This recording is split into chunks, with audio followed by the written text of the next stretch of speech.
Welcome, football fans. Collin Sherwin alongside Seth Varnadore. Normally, we do this for college football, but this week there is a large football game being played in Tampa, Florida, the Super Bowl. No sponsor.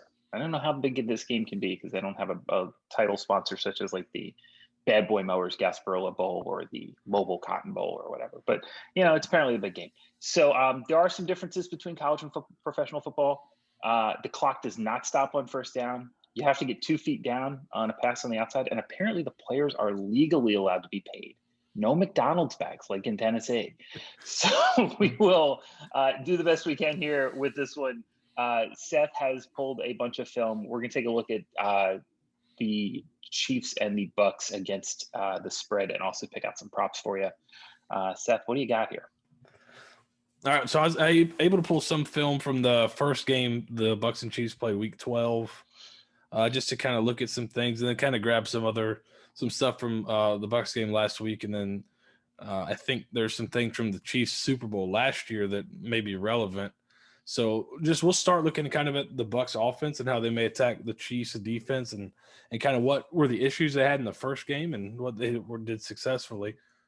So they did a pretty decent job of getting the ball to Rob Gronkowski. He hasn't had a big year, but he had a pretty good year. Or he had a pretty good game the first time they played. I think he was over 100 yards.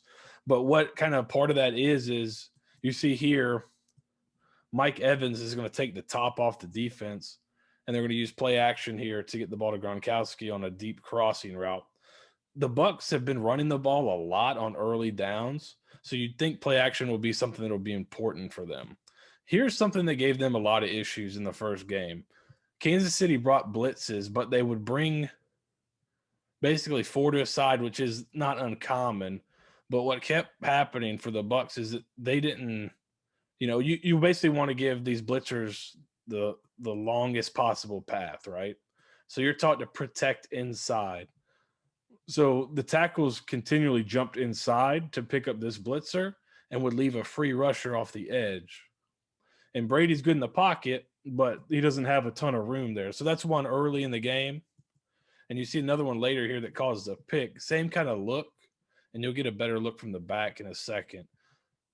But I'm going to bring that here, and he's actually going to come off. So they could possibly be reading this, the Chiefs. But that pressure gets in Brady stays right away and results in an interception. Here it is from the back. It's possible that these guys both have eyes on the center, and whichever way he turns, that guy's going to drop into coverage.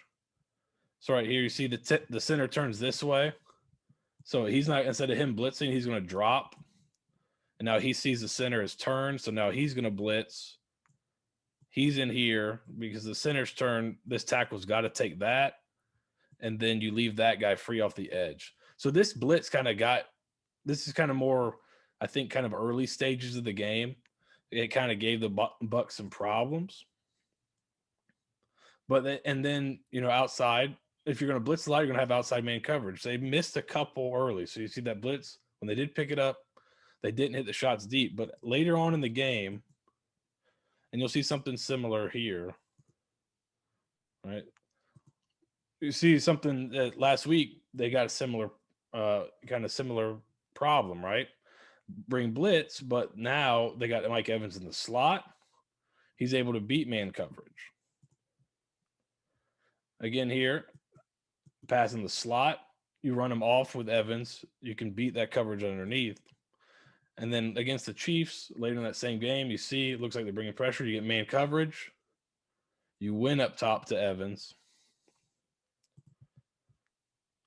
And then so the Bucks seem to find some answers. They won a couple times in man coverage at the end of this Chiefs games here, including this shot to Evans. I think this was on like a 4th down. But that's going to be the key. I think they figured out how to pick up the Chiefs blitz and then where to get those shots. Maybe in the slot, they've had some success against the Chiefs, those guys, and you saw they'll move Evans into the slot. I think the biggest matchup of the game and kind of the most intriguing one that everyone's kind of wondering, how do you stop the Chiefs? So we can kind of look at what the Bucks threw at the Chiefs in the first game and see, basically what makes the Chiefs so tough. So right here, they're playing kind of a cover one man look. They just win against man, back shoulder. I mean, that coverage is pretty good. Great. That's really good coverage. And then again, man, you try to play one. And So the Bucks early tried to say, okay, let's see if we can man this up. Show it, come it from different, show like too high, but then drop down, and then you get this happen to you. Whew. And then again, man. And again, good coverage. There's just nothing you can do about that. I mean, that's just filthy. Ugh. And then we saw this kind of, the Bucks played a little bit of this against the Packers, and old MVS made them pay here, winning outside in man coverage. So are the Bucks going to play a ton of man? I don't know. The problem is right here they dropped to 3 deep. He's kind of drop and play almost like a 3 deep look. And Tyreek Hill is so fast that if you're not having 2 set of eyes on him, he kind of leans like he's going to run a deep out. And then by the time he turns up, he's gone. And you may have the only quarterback that can match him, and he still leaves it a little short. So they present some problems. And then on the other end, so this is what the Bucs started doing. All right, well, they're going to play I had a coach call this triangle, where they show kind of 2 high safeties. But he's really looking back here for crossing routes. So all these guys here are working these 3 receivers. And then backside, you kind of got a one-on-one, and then he's going to have the back. So here's the problem. Well, now they put Travis Kelce down here.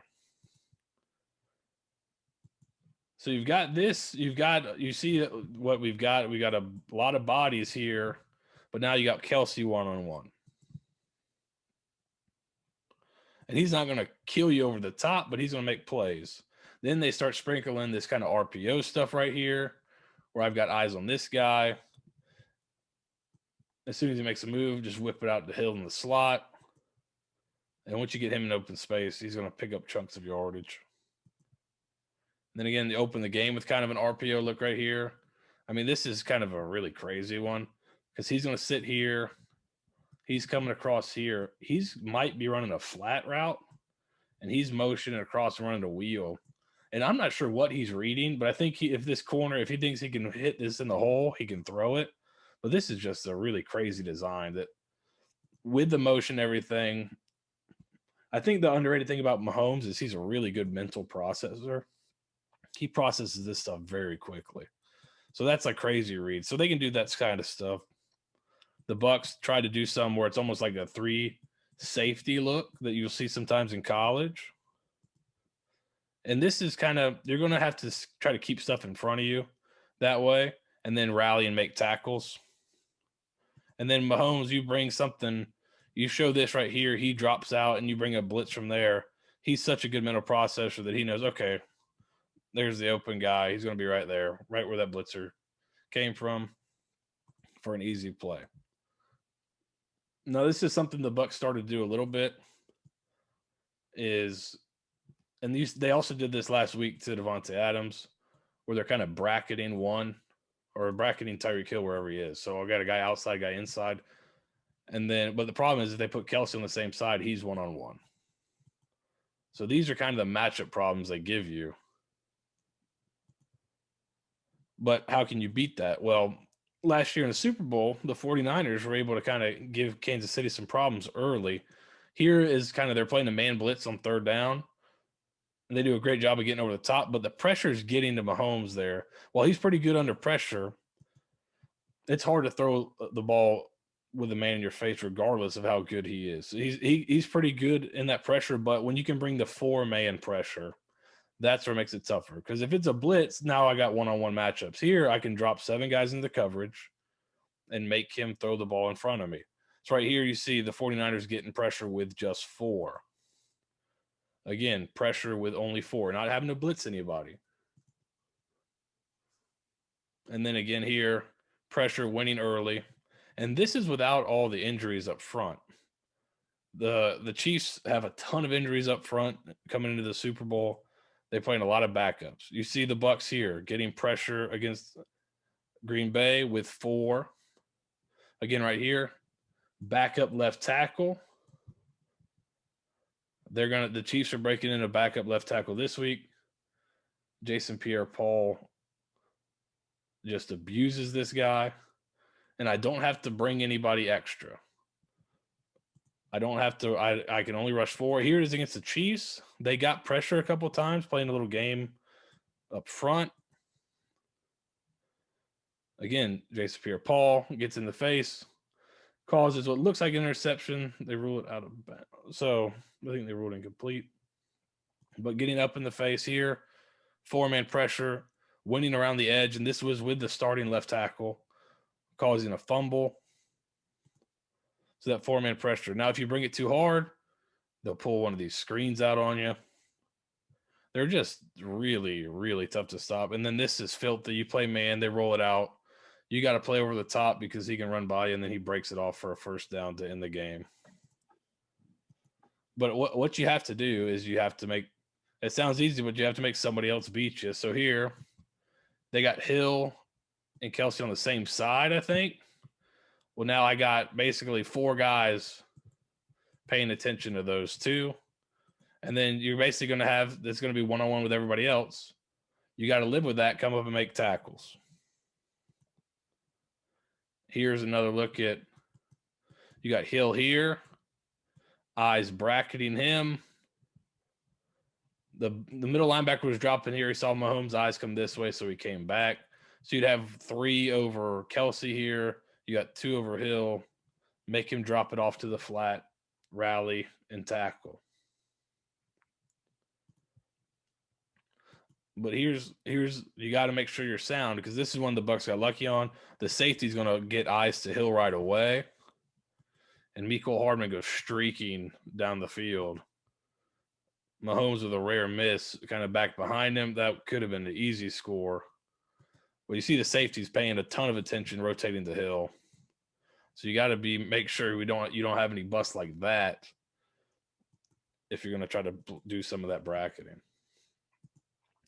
This is a really expert analysis right here, but the Chiefs are very tough to stop. Really good job by you. At grinding hours of film, I've come to the conclusion that the Chiefs are very good on offense, and Patrick Mahomes is a very good quarterback.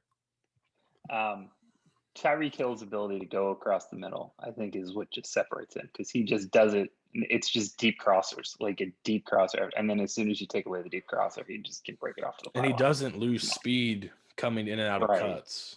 You saw that out and up. It's just like bang, bang, no loss of speed. It's tough. So I don't know. The Bucs held them to 27 points the first go around. But you saw there's like a fumble deep in the red zone there. And I think Kansas City even kicked a field goal on like the 1-yard line earlier in the game.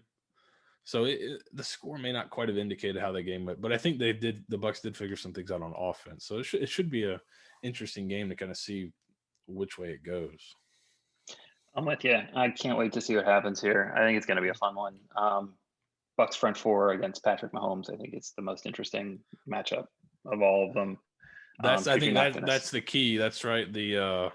You got Spagnuolo on the other sideline. He's the Chiefs defensive coordinator, but you kind of think back to that, the Giants being able to get home with 4 against Brady and that undefeated Patriots team. That's what you think is can the Bucs get home with 4 consistently, and then that allows them to drop a bunch of guys and play different combo coverages on Kelsey and Hill. So, I think the line on this is so perfect. I think it's like the best number I've ever seen in a Super Bowl. If it's Chiefs, I like 3. If it's 3.5, I like the Bucs. I'm like right there on it. If it lands exactly Chiefs 3, RIP bookmakers because they're going to get killed. But everything else is going to be just fine, I think, because I think although right now most of the money's on the Chiefs, I think it's going to balance out, and some of the light money will come in on the Bucs. So we'll see. Who you got for props? Make a pick against the line. Total's 56.5 right now, I believe. Yeah, I like the Chiefs. I just this is something I would maybe wait to go in game on just because of how is that back total? Because they had a bunch of backups the first time they played on the offensive line, but they've had to kind of reshuffle where these guys are playing. How are those guys going to hold up against the Bucs front four, especially with Vita Vea back? He wasn't played in that first game, I don't believe. When him back, he adds a different element. So how do they hold up? That's going to be the thing. I think they'll be okay, and the Chiefs will kind of scheme it up. And then the weird stuff happening, or the unfortunate incident with I think Andy Reid's son, who's on staff. Yes. If Andy Reid's calling plays, that's kind of a tough situation to be in. Before that, I would lean towards the Chiefs, and I actually even I saw a prop with them. Chiefs 7-12 point margin victory was like plus 420 on DK. I thought that was an interesting because you get 7, you get 10, you get kind of all those in between there. I think the Chiefs could kind of pull away in this game, but it will kind of depend on that. How do they handle that pass rush? Interesting. So you like Chiefs big. So you think the Chiefs run away with this? I think they could. The Super Bowl, it's always seems to be tight. But I think that I feel like the Bucs, just kind of watching them this last couple weeks, the final score doesn't always indicate how tight the game felt at times. They were in the danger zone a lot in these games. They like New Orleans, they're able to pull away late. They get up big on the Packers and are able to hold off, and the Packers coach decides to kick a field goal and instead of going for the fourth down, like those kind of things that put the game was in the balance, went their way. I just watching the Chiefs offense, it's so hard to pick against them because they're just so like, how do you stop them? It's so tough. So I would lean that way, and I think they could pull away, but it's really going to depend on kind of what this pass rush does, and then if the Bucs kind of took those lessons they learned in the second half against the Chiefs and are able to kind of come out from the start with those on offense, you could get into a pretty tight game that way. But I think the Chiefs.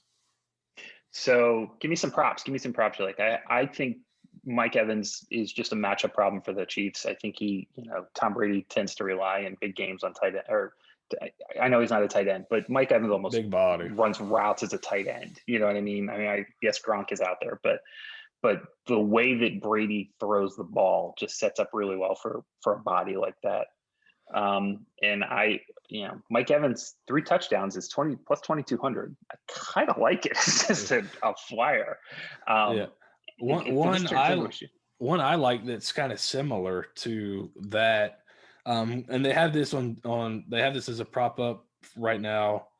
The DraftKings Sportsbook for both first and last touchdown of the game, but jersey number of the first touchdown score under 24.5. That's -103 right now. I think that's an interesting one because that's basically you're saying it's either you're going to get a quarterback sneak or a quarterback run, or one of the receivers for either team is going to catch the touchdown. Because for the Bucs, Scotty Miller's number 10, Godwin's 14, Evans is 13. For the Chiefs, Hardman is 17, Demarcus Robinson, he plays as 11, Tyreek Hill's number 10, Sammy Watkins is number 14.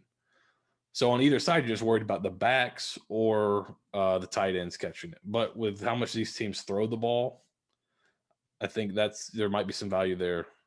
For jersey number, first touchdown score under 24.5, I think is interesting. I like that one. Yeah. I like it. I like the reasoning behind it too. Got any others that are jumping out at you? I think if you're a Bucs better, I think 2 interesting names for MVP odds, kind of on the Von Miller, on the kind of going back to the Von Miller. If you think the Bucs will win, somebody in the front four is going to have to dominate. JPP is plus 7,000 for MVP. Shaq Barrett is plus 5,000. Okay. So either one of those two is kind of a dark horse MVP pick. The way JPP's been playing the last couple of weeks, if he gets back there, forces a fumble, gets a couple sacks, and Tampa Bay wins a close game, plus 7,000 seems like it might be pretty good value. I like that one. I think that one's if you feel like the Bucs are going to win, I think that's kind of would be something kind of correlated shot to take in the dark there. I like it. Obviously the quarterbacks win 3 out of 4 times, but if you're going to take a shot, I like that one to take it. There's a few on here, but one that I'm going to go on something that I've heard from some people who are more closer to the Bucks than I am. Over 2.5 passers plus 265. Not only do you get an injury if it's Mahomes and Chad Henne comes in or something like that, so you get that's just sort of kind of a free roll. But playbook's going to be open. You're playing in the Super Bowl. You're at home. There are some things that Arians hasn't really let out of the bag this year. And I think you might see one or two of them on Sunday. So over 2.5 passers of the football, which could be a halfback option, reverse, all sorts of stuff. Maybe, I don't know, fake reverse to the wide side of the field that's thrown by a wide receiver coming across. I'm just saying that's something that could be out there. We'll see. Plus 265 on that one. I like that one. In the Week 12 game, they did a reverse to Kelsey, and he threw one to Mahomes. You'd have cashed right there. So the Chiefs will do it too.